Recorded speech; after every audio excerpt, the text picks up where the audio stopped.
The PvP game mode is coming earlier than expected. We're going to be able to play it next week on Tuesday, and we're going to be able to see it on stream tomorrow, Friday, the 6th. Yeah, there you go. On the Guild Wars 2 stream. Let's talk about it. Subscribe to the channel for more content like this. Go to my Ko-Fi if you want to support me.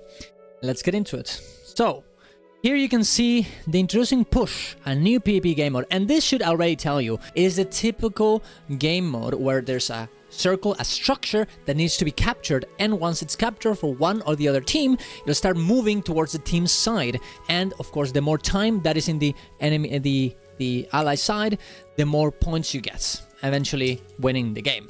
You can see this, the Final Fantasy XIV has one of these ones. Of course, you can see the percentage at the top for each team. You can see that if each team has a color and a lane, and you can see the little crystal moving. Of course, this also applies for, I think World of Warcraft has one of these modes as well. I think the finals kind of works like this, and Overwatch of course as well. So it's a very good game mode that people have been playing before, and honestly it seems to be very fun, considering there's so many games that actually are pretty successful with it. Now, why are they doing this game mode in the first place? Now, here's a very interesting thing as well. They say that the push game mode was designed to create a more accessible and enjoyable PvP experience without sacrificing competition. We notice that players who are new to PvP Conquest mode is overwhelming, with its multiple objectives and need for precise map awareness. To address this, we're developing Push as a fun, casual alternative that simplifies gameplay by focusing on action and teamwork around a single objective, with fewer objectives to juggle. So this is very interesting. There's going to be maybe a few more objectives, and we're going to see that soon enough with the actual picture we have. It's perfect for both seasoned PvP players and newcomers, offering a fast-paced, low-pressure way to enjoy competitive gameplay. And this is super interesting, while gently introducing the mechanics and strategies of Conquest. So a little bit of, you know, hey, you're going to be able to learn how to use your class, learn how to fight each other. Probably there's going to be a lot of team fighting here. There's not going to be the same roles that you have in PvP Conquest. You're probably not going to have side noders, not gonna have roamers. It's probably just gonna be full team fight. Maybe a few bunkers to keep there in the circle to hold it, to defend it. Maybe a full DPS people that, you know, are good at team fights and trying to kill the support very fast, and of course a support. I'm guessing something like that is what's gonna happen. And this is actually a very good thing as well, because we're gonna be able to make new builds. We're not gonna have the same objectives than we did in Conquest. So we're gonna be able to build craft different other things with different, maybe who knows which type of traits we're gonna use, or which types of abilities and all this sort of stuff, which is super fun. And I'm very excited to see what happens with that. There are people that have been playing Conquest for like 10 years. They're the best at it. Competing with this kind of people is very difficult. And this game mode, to be a little bit of a stepping stone, can be very positive. As well, you're not gonna have to think about roles like side noders, roamers, support, team fighters, and so on. You will probably be like going into the objective, staying there forever, and then you're happy. Of course, there might be some side of role a little bit, but I don't think it's gonna be too much. And also, you're not gonna have to think about, hey, do I go to one node? Do I go to the other one? Do I rotate? Do I stay here? Do I just AFK in the node and just defend it even though there's no one here? You're just gonna be able to go in here. You see that there's an objective, and you stay in there, and you're good. And I think that is going to be very positive for the game, for the PvP community, for PvP to have more people, because they're gonna go into this game mode, they're gonna learn a little bit, they're not gonna feel as overwhelmed, and they're gonna want to, hey, maybe I can go to Conquest. Maybe I can go there and try it out. And I think that is very positive. Now, it is in early development, and they're here showing what they want to do. They want iteration, polish, and eventually ship it.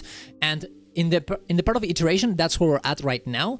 They want to show us the first version of this so we can actually give feedback. And it actually, look, it doesn't look very good when you when you look at it. You can see this picture here. It's full of reused assets. There are certain parts that are like cubes because there's nothing behind it. It's not finished. And some people are gonna be like, wow, I can't believe they would ship this. But guys, this is something that is very good, because we want them to actually show us how this game mode is and how it works, so we can actually give feedback on whether it's fun or not, which is honestly the most important part. And if they don't do this, we're gonna have another stronghold. They develop the game mode for a good amount of time, they ship it, and it's not perfect, it's not good, and people don't like it, and it just gets abandoned, right? And that's not good. And actually, I saw this post, this comment in the Reddit talking about how old school RuneScape does this as well. And you can see this little clip. I think it's a very good insight at what developers do. Here we go. The biggest feeling I'm left with is I now realize why most game studios, they don't really show their games this early. It's for good reason, because when you're developing things, like from our point of view, from a dev point of view, like 99% of the time, this is what it looks like behind the scenes. Like, we work with placeholders every single day. We work with unfinished parts, and most of the time, like, it doesn't come together before really close to launch. So for players seeing this, obviously your point of view is going to be, oh, this looks bad, because it does, because it's not finished yet. And it's completely understandable. Like, as a player, I feel the same way. It doesn't look finished because it's not finished. What we're trying to do is sort of take the community on that journey with us and show it to you as early as possible, so that it's got out there, but so they can actually use the feedback for the game mode. And I think that's completely what they're doing here. And yeah, it looks bad, and yeah, it looks weird, and like it's gonna give us a bad taste in our mouth when we actually try it a little bit, but I think it's way better, it's way healthier that we actually get this very early on, so all the mechanics from the game mode will actually be good. Now, I really hope that we get multiple beta tests, not only this one. There's gonna be placeholder, UI, art, and audio, of course. And I'm very interested in see how it works, because when you see this, you know, there's a little cloud. That's what we're gonna get. We're gonna have to move the cloud, but we don't see anything else, right? It's just lanes, and that's about it. You see the color here, the blue team and the red team, but usually in this game mode you have lanes that are from one team or the other, and the cloud would move around, giving points for the people that are actually that lane is from, right? But in this case, we don't really see that, and maybe that means that this circle is gonna be just, hey, you have to push the cloud until this blue circle or into the red circle, and maybe that's it. But then why would there be these other nodes here, these other places? What would there be the point of just going there at all?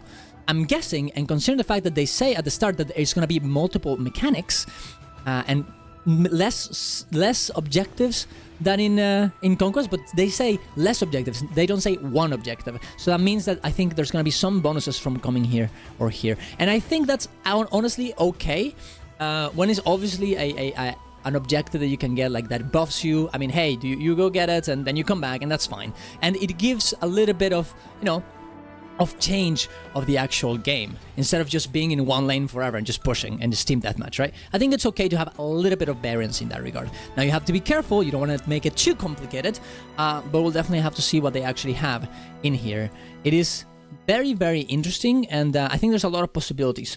Also, I was actually checking out some of the other games systems, for example this one, and they had some very, very interesting stuff in each of their maps. They have different maps, and each of the maps have a different mechanic. For example, in this one in particular, in this Crystal Conflict map, you have a little bit of a lane that you can go to actually gone faster into the lane after dying, and just like it gives you a boost. This one also has this, but it's like this sort of jumping pad that launches you into the action, right? Of course, these maps are way more interesting, as you can see here. You can see the little lanes there. And also there's like this moment in the actual match that will essentially launch everyone up into the sky, and you have to get a feather for it to actually give you buffs and not take damage or something like that. And I think that's actually very interesting, because it's something that, yeah, it's kind of a gimmick, but it's kind of fun. You know, it's kind of fun. There's something to do about it, and you don't have to think about it too much. You see that the feather is there, that everyone needs to get it, and you're just gonna go in there and get it. Like, there's not really a big of decision. You don't have to be like, should I be here or should I be there? It's just, you go pick it. And if you can't pick it up because there are people attacking there, well, then you make the decision to not to. But it's not that complicated, right? And I think that type of mechanics will probably, you can see it there, I think. The feather thing, yeah, there you go. They didn't get launched. The other ones did. I think it's good to have this kind of mechanics to keep the game mode fresh in different maps. There's another map, I'm not sure if they play it here. There's another map, I think it's this one, yeah, where there's gonna be like circles of like lava that fall off and you have to not stand on them, right? Which is super easy as well. Just don't stand in the fire. Seems okay, seems good, seems easy, right? And all these things, I think, are enough pieces of the game mode to make it interesting while not making it too complicated.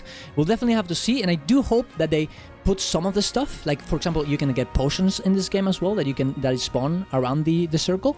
This kind of stuff would be nice. Any sort of, you know, mini objective that you can get while you're pushing that makes the system more interesting and not complex, but you know, that changes a little bit. I think it's gonna be positive, and we'll have to see if they have them. They might actually have them, and we just don't know. I just expect them not to have any of this stuff, and it's just like you push and that's it. It is kind of cool though that they say that for the team working on this, it has been very, very fun, and they really, really enjoy it. You can see here, although it's still early in development, this game mode is already becoming a favorite within our team, which is a good sign. And I think that's pretty good. I agree with this. I'm very excited to try it on Tuesday. I'm going to be playing that probably all day. As long as it's fun. If it's not fun, I'm not gonna. But if it's fun, I'm going to be playing it all day. And I'm very excited to see which builds people make for this specific game mode. Well, there you go. Thank you very much for watching, guys. Go to my Twitch. Go to my Twitch to watch me live. Go to my Ko-Fi if you want to support me. Go to my Discord if you want to hang out off stream. And see you guys around. Love you all. Bye-bye.